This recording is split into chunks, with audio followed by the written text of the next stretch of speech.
Hello students, welcome back to JK smart classes. आज हम discuss करने जा रहे हैं ट्रांजिस्टर कनेक्शंस, जिसको हम ट्रांजिस्टर कॉन्फ़िगरेशन बोलते हैं। हमने प्रीवियस वीडियो में पढ़ा है कि ट्रांजिस्टर के कितने टर्मिनल्स होते हैं। ट्रांजिस्टर के हमारे 3 टर्मिनल्स होते हैं, एमीटर, बेस और कलेक्टर। और हमें ट्रांजिस्टर एज ए एम्पलीफायर भी यूज कर सकते हैं और एज ए हम स्विच भी यूज कर सकते हैं।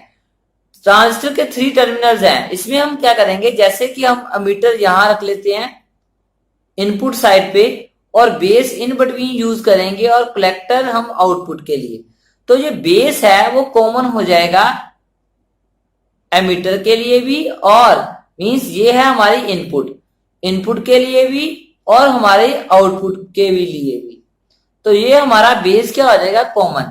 तो इसलिए हम फर्स्ट हमारी कनेक्शन हो सकता है कॉमन बेस कनेक्शन। तो कॉमन मींस सीबी कॉन्फ़िगरेशन जिसको हम बोलते हैं। ऐसे ही हम एमीटर भी कॉमन रख सकते हैं, किसमें, बेस और कलेक्टर में। तो ये हमारा हो जाएगा सीई कॉन्फ़िगरेशन। ऐसे ही हमारा सीसी कॉन्फ़िगरेशन जिसमें हम कॉमन रखेंगे कलेक्टर को। तो हम इसका मतलब ये है कि हमारे ट्रांजिस्टर कनेक्शन के हमारे 3 टाइप्स की कॉन्फ़िगरेशन होती है। फर्स्ट कॉमन बेस जिसको हम सीबी कॉन्फ़िगरेशन बोलते हैं, सेकंड कॉमन एमीटर कॉन्फ़िगरेशन और third one is common collector configuration. और इस वीडियो में हम डिस्कस करेंगे कॉमन बेस कॉन्फ़िगरेशन के बारे में। तो देखते हैं मैंने क्या लिखा है, the common base circuit arrangement of NPN transistor. तो ये कौन सा ट्रांजिस्टर है, हमारा एनपीएन। तो कैसे पता चला कि ये एनपीएन है, तो मैंने बताया था कि ये एरो हेड बताता है हमें कि हमारा कौन सा है। ये एमीटर है, ये कौन सा है, हमारा एमीटर टर्मिनल। अब ये कॉमन बेस है, इसका मतलब ये बेस, ये क्या होगा हमारा बेस, और ये क्या हो जाएगा हमारा कलेक्टर। तो बेस इन दोनों में क्या है, कॉमन, इसलिए ये इसको बोलते हैं सीबी कॉन्फ़िगरेशन। अब एनपीएन क्या है, अब एमीटर के टुवर्ड्स जा रहा है, एमीटर के तरफ जा रहा है, इसलिए ये बन जाएगा एनपीएन। तो मैंने बोला था ये बन जाएगा एन, दैट इज पी और एन। अब इसके कनेक्शन देखते हैं। तो कनेक्शन में क्या है, इनपुट सिग्नल को मैंने ऑलवेज क्या रखना है, फॉरवर्ड बायस, और आउटपुट को मैंने रखना है रिवर्स बायस। क्यों रखना है, मैंने बोला था कि एज ए एम्पलीफायर हमने यूज करने के लिए हम इनपुट जंक्शन को एमीटर, जहां एमीटर पे जंक्शन है, इसको हम ऑलवेज फॉरवर्ड वाइज रखते हैं और इसको हम ऑलवेज आउटपुट जंक्शन को रिवर्स वाइज रखते हैं। क्योंकि इस रीजन को क्या बोलते हैं, एक्टिव रीजन। इस रीजन में हम ट्रांजिस्टर को एज ए एम्पलीफायर काम करवाते हैं। तो इसमें क्या लिखा है, in this case input is connected between emitter and base. अब देखिए जो इनपुट है, ये इनपुट है हमारी, इनपुट हमारी एमीटर और बेस में कनेक्टेड है, और while output is taken across collector and base. तो आउटपुट हम किसके क्रॉस ले रहे हैं, कलेक्टर और बेस के क्रॉस। तो हम 2 बार बेस बोल रहे हैं, एमीटर बेस और कलेक्टर बेस। तो बेस क्या है, कॉमन है, इसलिए हम इसको बोलते हैं कॉमन बेस कॉन्फ़िगरेशन। तो मैंने क्या लिखा है, base of transistor is common to both input and output circuit. तो ये जो बेस है ये कॉमन है इनपुट के लिए भी और आउटपुट के लिए भी, इसलिए हम इसका नेम है कॉमन बेस कॉन्फ़िगरेशन और सीबी कॉन्फ़िगरेशन। तो ये है हमारा एनपीएन, मैंने इसके बारे में बता दिया। ये क्या है हमारा, ये फिर से हमारा एमीटर, और ये एरो हेड वाला ये हमारा एमीटर है, ये हमारा क्या है, बेस, और ये हमारा है कलेक्टर। अब ये क्या है, अब ये एमीटर के टुवर्ड्स नहीं है, अवे है। जब अवे होगा ये कौन सा हो जाएगा, पीएनपी ट्रांजिस्टर। तो ये बन जाएगा हमारा पीएनपी। तो ये बन जाएगा कॉमन बेस कनेक्शन फॉर किसके, पीएनपी ट्रांजिस्टर की। तो इसको हमने फिर से क्या किया है, फॉरवर्ड वाइज। इसको हमने फिर से क्या किया है, reverse bias as a amplifier use करने के लिए। और कैसे, ये पॉजिटिव है तो ये भी क्या है, पॉजिटिव, ये नेगेटिव है तो ये भी क्या है, नेगेटिव। तो ये हो गया हमारा फॉरवर्ड वाइज। अब ये क्या है हमारा रिवर्स वाइज, ये क्या है, पॉजिटिव, और ये क्या है हमारा नेगेटिव, इसलिए ये क्या हो जाएगा हमारा। तो नेक्स्ट हमने डिस्कस करना है करंट एम्पलीफिकेशन फैक्टर। और एम्पलीफिकेशन फैक्टर होता क्या है, पहले तो ये पता होना चाहिए करंट एम्पलीफिकेशन फैक्टर होता क्या है। तो मैं आपको बताता हूं करंट एम्प्लीफिकेशन क्या है। आउटपुट करंट, तो हम बोलते हैं इसको करंट एम्प्लीफिकेशन फैक्टर, वो होता है हमारा आउटपुट करंट। तो ये हो जाएगा चेंज इन, तो ये हो जाएगा change in output current, change in output current upon होता है हमारा चेंज इन इनपुट करंट। किसी का भी एम्प्लीफिकेशन फैक्टर निकालना हो, चाहे वो सीबी कॉन्फ़िगरेशन हो, चाहे वो सीई कॉन्फ़िगरेशन हो, चाहे वो सीसी कॉन्फ़िगरेशन हो, वो ऑलवेज आउटपुट अपॉन इनपुट ही होगा। पर यहां हमारी आउटपुट वोल्टेज जो है, आउटपुट वोल्टेज जो है वो होनी चाहिए कांस्टेंट, मींस वो चेंज नहीं होनी चाहिए, वो जीरो ही रहनी चाहिए। तो इतना आपको पता होना चाहिए, आप किसी का भी करंट एम्प्लीफिकेशन फैक्टर निकाल सकते हो। तो इतना आपको समझ में आ गया। अब इसका देखते हैं हम current application factor of CB configuration का। तो अब देखिए ध्यान से, तो इसका फॉर्मूला क्या है, the ratio of change in collector current. अब इसमें कलेक्टर करंट कौन सा है, आईसी, तो ये बन जाएगा डेल्टा आईसी ओवर क्या है, the change in emitter current, क्योंकि इनपुट करंट कौन सा है हमारा एमीटर, तो ये आ जाएगा हमारा डेल्टा आईई। अब उसने बोला है कि हमारी कौन सी वोल्टेज, आउटपुट वोल्टेज जो है वो कांस्टेंट होनी चाहिए। तो आउटपुट वोल्टेज कांस्टेंट कौन सी है, आउटपुट वोल्टेज कौन सी है हमारी, ये कलेक्टर और बेस में, इसके मतलब ये आउटपुट वोल्टेज है हमारी वीसीबी। तो ये हमारी क्या होनी चाहिए, कांस्टेंट। तो उसको बोलेंगे हम करंट एम्प्लीकेशन फैक्टर ऑफ किसकी, सीबी कॉन्फ़िगरेशन का। तो देखते हैं, तो इसको कैसे लिखेंगे फिर। तो current amplification factor CB configuration का हम लिखते हैं, ग्रीक वर्ड है ये, ग्रीक लेटर है अल्फा। तो ये क्या है, चेंज इन आउटपुट करंट। तो आउटपुट करंट क्या है हमारा, delta IC over input current क्या है, इनपुट करंट देखिए कौन सा है हमारा, इनपुट करंट है हमारा ये वाला। तो इनपुट करंट क्या है हमारा, डेल्टा आईई। तो ये हमारा क्योंकि बेस से कॉमन, तो ये आ जाएगा हमारा डेल्टा आईई। तो ये हो जाएगा एट कांस्टेंट क्या रखना पड़ेगा हमें, आउटपुट वोल्टेज। आउटपुट वोल्टेज क्या है हमारी, वीसीबी। तो इन दिस केस वीसीबी है वो जीरो होनी चाहिए, मींस इक्वल टू कांस्टेंट रहनी चाहिए। तो ये हो जाएगा हमारा current amplification factor of CB configuration.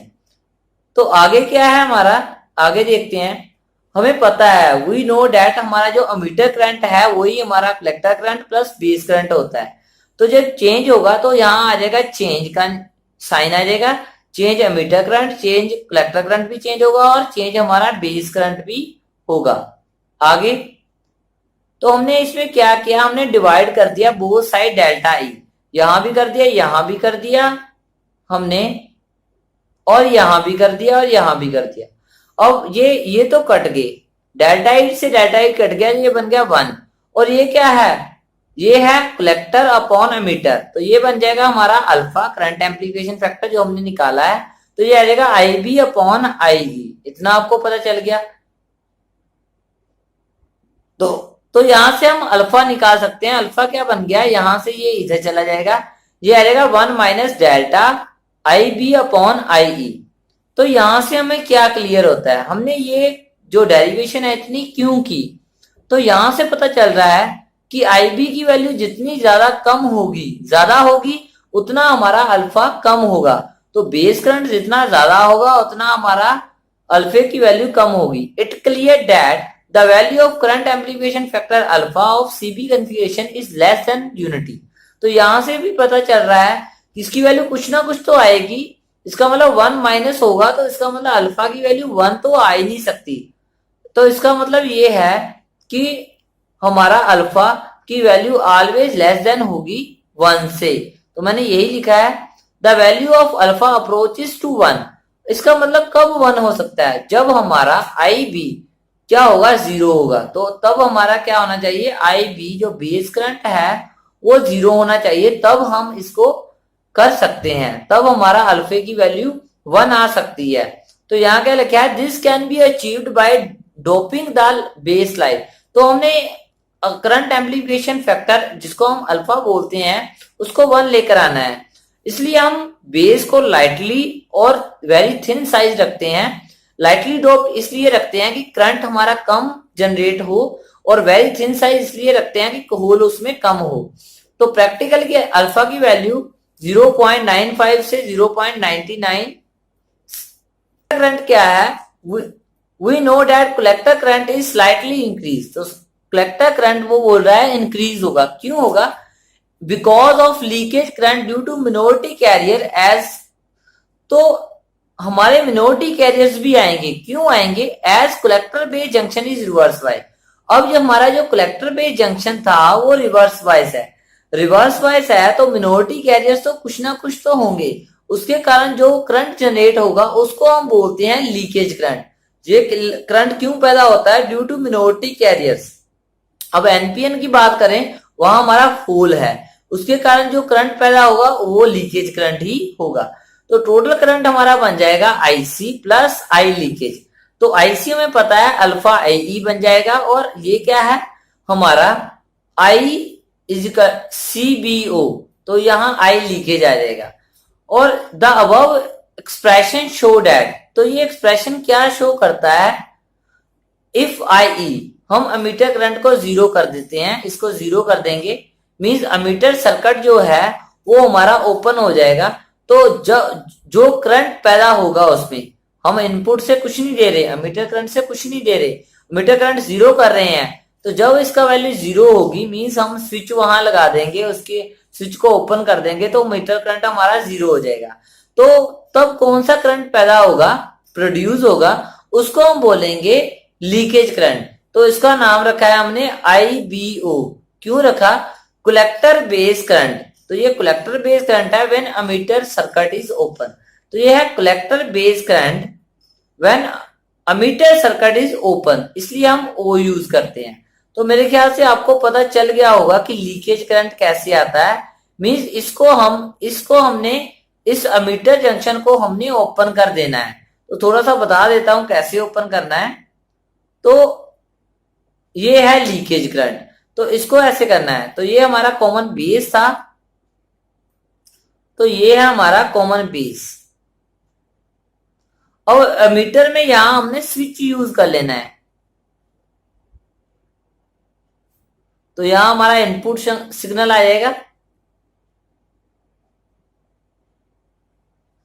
तो हम एनपीएन बना रहे हैं।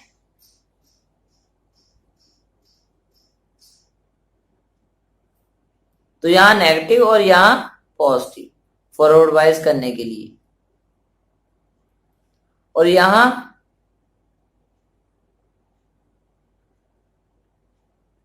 तो यहां क्या है? एनपीएन, यहां पॉजिटिव लगा देंगे, तो ये रिवर्स वाइज हो जाएगा। अब ये क्या है? ये हमने स्विच लगा दिया है यहां पर।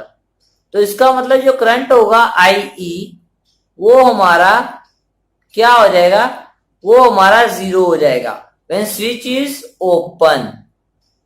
तो हमारा आई वो भी हमारा 0 हो जाएगा।